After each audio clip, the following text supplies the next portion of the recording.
So we're back here with our awesome supporters, and one of them is Monin. And I think I don't have to introduce the company itself, but we have Eric here, who's going to be talking about a little about where Monin came from, as I understand what the history is and where you've come today as a company. Yes, I would like to speak a little bit about the heritage of Monin. Monin is a very old company. It's from 1912.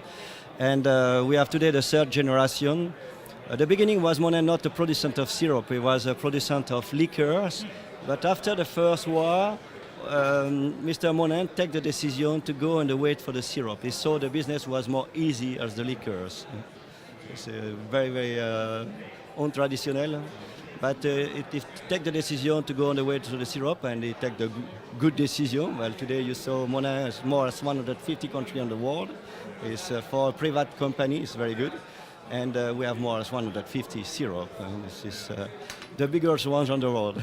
Which is to my mind is crazy. I mean, I can think of I think maybe 20, maybe 30 tastes to or like syrups that I would like to use, but you have 150 plus, which so how, what's your kind of way of finding new tastes as a company, how have the tastes come in a historical sense? In this sense, this is we have a huge group of bartenders working for Monin. This is Beverage Innovation Manager, and these people are around the world and heard the bartenders, the wish on the bartender, and for this wish we try to create the syrup. It's quite difficult, but we have to hear the people and to create for them really the syrup they need. Acerola, born for the Brazilian bartender, they asked us for this, and we started already in Brazil, and next year you can find Acerola around the world.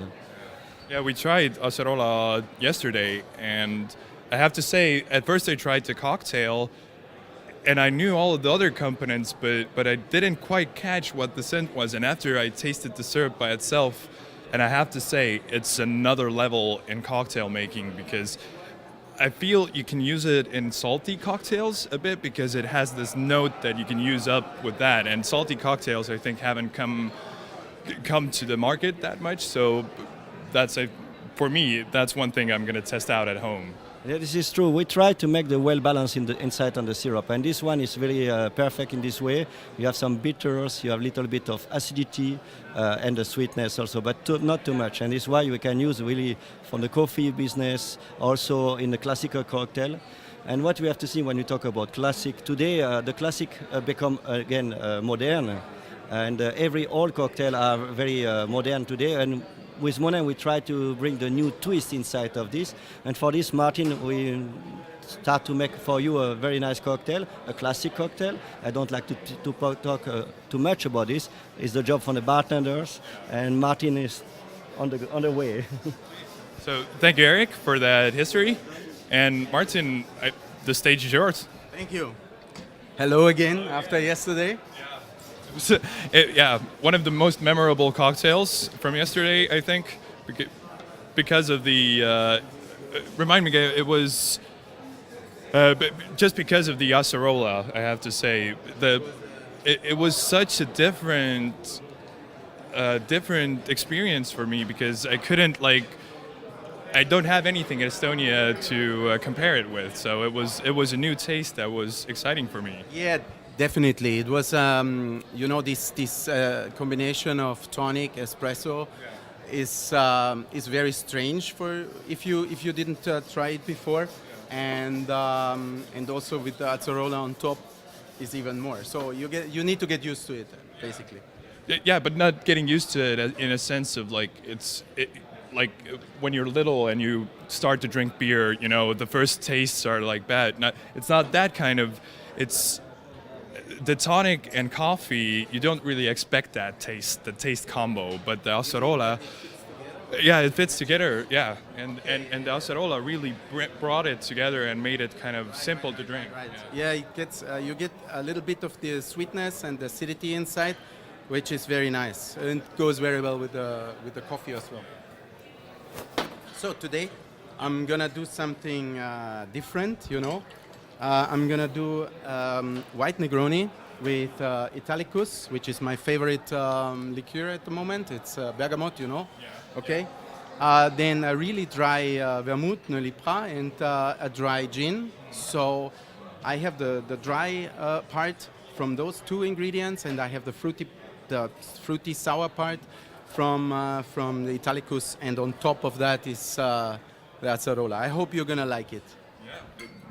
I mean, I loved the cocktail yesterday, so I think today.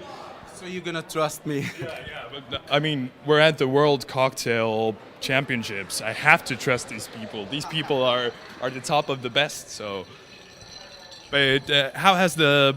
Let's talk about the competition for a second. How has it been for you? Have you seen anything new? Have you seen anything interesting you want to share with other people? Oh yeah, yesterday was the flair competition, and I saw a lot of new people, new faces, which was very nice, and a lot of nice drinks and good moves. And what made me really happy, almost everybody was using our product. Yeah, you can. Yeah, I mean, you guys are so versatile in your product line that it's. I have to say, it's hard not to use you because the tastes you like or product. Yeah, sorry. But yeah, I mean, you get exactly the taste that is on the label. You don't have to think about like, oh yeah, this one has a bit of this and that, and you have to compensate. You read the label, you know what's inside, you use it, and you don't have to compensate, which is, I think, for a barman, the most important thing, that you can trust the product. Yeah, that's true. So this is now our Acerola Manhattan. It's a white Manhattan. Negroni. I'm sorry. It's a white Negroni. I told you the ingredients already. So, and on top of that, it's Acerola. It gives it a very nice sweet sour note. I hope you like it, as yesterday. Let's try it out. I mean, I love Negronis, as do all barmans, I think. So,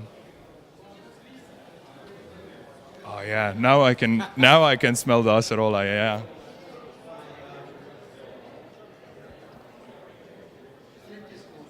Yeah, it's not as dark as the regular Negroni. As you said, it's a white one, but Yeah, it's a little bit more. It's a little bit more fruity and more. yeah, sour part, exactly. you feel it.